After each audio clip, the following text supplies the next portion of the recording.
If you're like me and most of my dream students and dream clients and biz buddies, this entrepreneur hat that you wear is just one of many. So yeah, you're running a business, but you're also running a household. Maybe you're a wife, a mom, a sister, a friend, or a brother, or a husband.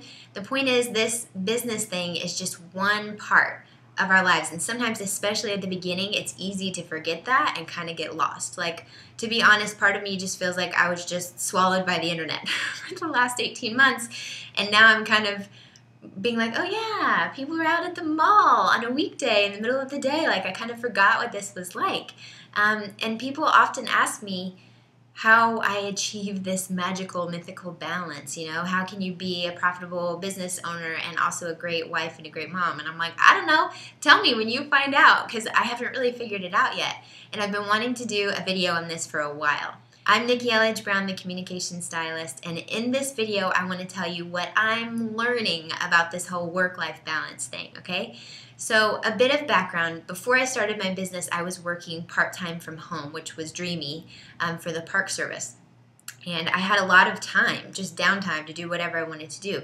When I started my business, all of that downtime didn't feel like downtime. It felt like work on your mission time. You know, it was very purpose-driven business, and I think that's the case for most of us, which is why it's so hard to turn it off. Because when I was working for someone else, it was really easy. Like, I do the work, I clock in and I clock out. And it was very easy to compartmentalize. But when it's like your business and you feel like this is something that you were created and designed to share, it feels just as much a part of your purpose as being a mom and being a wife. And so it's kind of hard, you know, when they say you can have it all, just not all at once. I think that's really the secret, is learning to be really mindful and present in each piece. And so here's an example of that.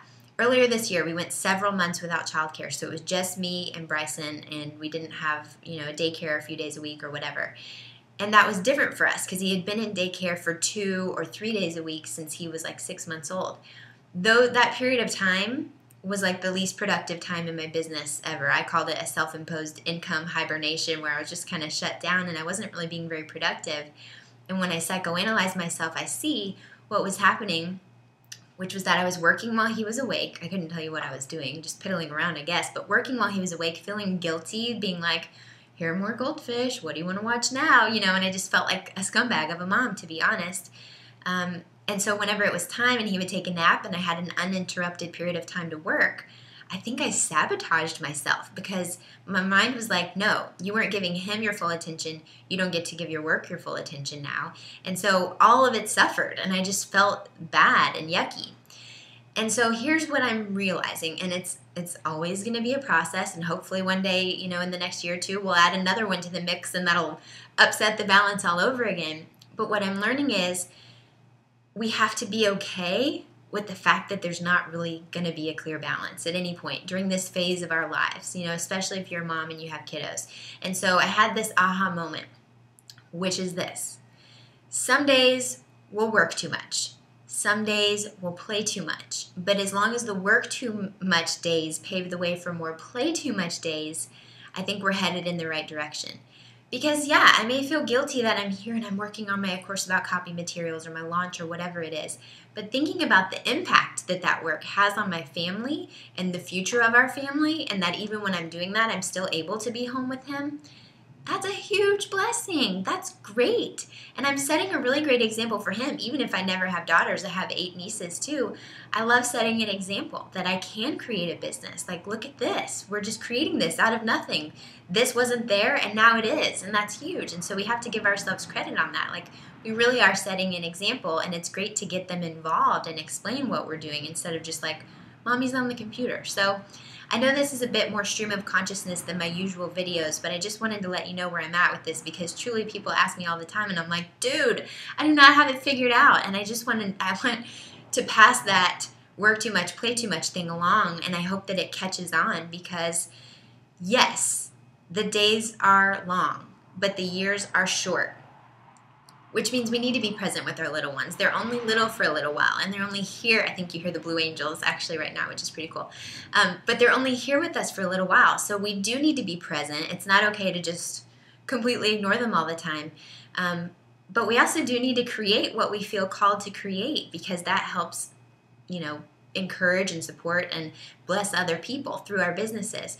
So the key, I guess, is to just practice being mindful. And when we're working, set aside that time. Make sure it is nap time, bedtime, or early morning. If you don't have daycare or childcare, find a parent and a friend where you can swap, because literally you're not doing anybody any favors by trying to work and be a mom at the same time. You're just going to feel guilty. And then the other thing is, when we're playing, really focus on playing. So if you're in mom mode, leave your phone somewhere else. Like, I literally have to be away from it in order to not be compulsively checking Facebook or email. It's just habits I need to break. But one idea that Michelle Simmons gave me is that when you're playing and you're present and you're committed to being in that mode, again, lock your phone away. And if you have a good idea or something that you need to get to, go write it down and know that you'll get to it later. And you're going to feel better getting to it later as opposed to interrupting family time to do it. And then the most important piece is to freaking forgive yourself, because inevitably you're going to mash up. I mean, that's life, and sometimes we're going to be working and playing at the same time, and it's not a good recipe. It's not ideal, but sometimes it's going to happen. So when it happens, just forgive yourself and move on, because we set the tone for our families. If mama ain't happy, ain't nobody happy. So you're not doing anyone a favor by feeling bad or mad or angry at yourself. I'm speaking just as much to myself as I am to you, sister. But that's it. I thought this was an important message and a conversation that we should have. And by all means, if you have helpful tips on balancing and compartmentalizing work and life and all that good stuff, share them in the comments below at nikkilhbrown.com, because this could be a hugely valuable and really insightful, juicy conversation. So if you liked this video, please, by all means, share it with the entrepreneurs and especially the moms who are running businesses and running households in your life. I would really greatly appreciate it. Subscribe on YouTube. We can get a little YouTube momentum going. And thanks for being here. I hope this was helpful for you. I'm cheering you on. We're in this together, and this is just the beginning of this conversation. Talk soon.